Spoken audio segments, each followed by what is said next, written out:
Vlog, welcome to my guys. Shout out sa mga nakabulo dyan. Siyempre nakabulo tayo at naka-uniform. Nandito tayo sa parking.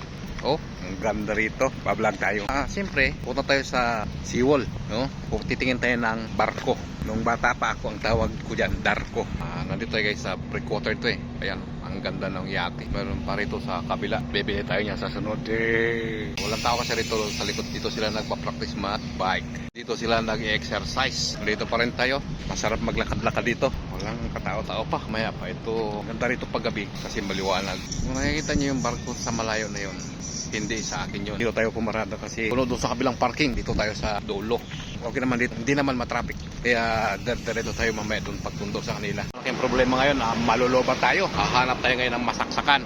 Pagod tayo sa 7-Eleven, mag-charge tayo. Tapos na tayo mag-charge. Salamat sa 7-Eleven. Kasi 4% na lang tayo. Ano naman yung charger ko? Balik tayo sa ating pag-vlog. Babalik tayo doon sa ating sasakyan. Doon sa dulo guys, dito tayo nakaparada doon. Dalawang ikot tayo. Dito tayo pumarada sa dulo. Dulo-dulo. Dito muna tayo sa parking para maaliw tayo. Mga building yan, malalaki, bili tayo niyan. Doon sana tayo sa harap ng Conrad. Kaso nakadalawang ikot na tayo. Hindi tayo nakaparada. Okay lang ito kasi hindi matraffic. Saka dire-diretso. Kaya back to the vlogging. Nakita tayo ng hinuli ng mga polis doon. Basta bawal videohan. Yun, hinuli ng mga polis doon. Nanood na lang tayo. Marites! Huwag talagang gagawa ng masama dahil may kahihinatnan. Bye-bye. Dito, maluwag dito ang parking. Doon sa kabila, loaded. Ngayon, pa-exit na tayo. Babalik na tayo ng IKEA. Yan, medyo hatawin natin kasi inihintay na tayo. Mabuti ngayon, wala pang traffic. Susundo tayo dun sa first floor or either sa second floor. Doon tayo dadaan para makaikot tayo. Dito tayo sa kabilang lane para left turn tayo. Wow, ang ganda naman yan, no? Cross by the bay. Wag daw dadaan sa tabing dagat. Ayan, nag-stop na naman tayo. Naka-stop, siyempre tatawid yung mga tao sa pedestrian. Sunod na tayong kakaliwa. Pasok tayo ng parking ng IKEA. Okay. Ito na naman ang nangyari sa atin. Wala na naman tayo parking dito. Nandito tayo sa level 2. Hanap tayo ng slot para makaparada tayo. Siyempre, iikot-ikot na naman tayo. Ganyan talaga. Paikot-ikot para makakuha ng parking. No? Puno na naman. Ito ang masakit dito eh. May nakita na tayo isang slot. Okay. Nakaparada tayo dito sa level 2.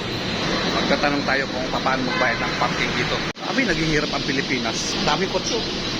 Tatanungin natin yung guard kung paano magbayad ng parking. Kung libre ba o hindi. Ayan ang exit. IKEA. Level 2. Dito na naman tayo ngayon sa St. Luke's. Pagkagaling natin ng IKEA. Lumabas tayo sa Luke's. Sobrang lamig. Nakaapat na ihi na ako. Maya uwi tayo. Ayun punta na tayo ng parking ngayon. Tatambay na tayo at mamaya konti tatawag na sila. Matatapos na. Uy, maambon. Ayan talaga ang panahon ngayon. Mainit, saka maulan. Baka natin na maya tayo sa gugo yan. Go. Ayaw, sige. Nakagawa yung kabila. Naglalakad ngayon. Tapos na tayo ng parking. Kaya konti, matawag na sila at magpapasundot na.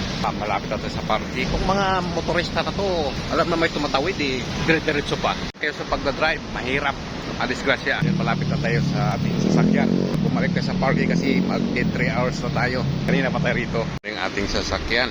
Tayo sa loob ng sasakyan, iikot lang tayo siyempre. Lalabas muna tayo kasi mag-3 hours na tayo eh. Bumalik ulit tayo sa parking kasi wala pa sila. Mag-iintay pa ulit tayo ng tawag. System activated. Yan, activated daw. Activated yung ilong mo. Iikot lang tayo at babalik tayo sa parking kasi wala pa sila.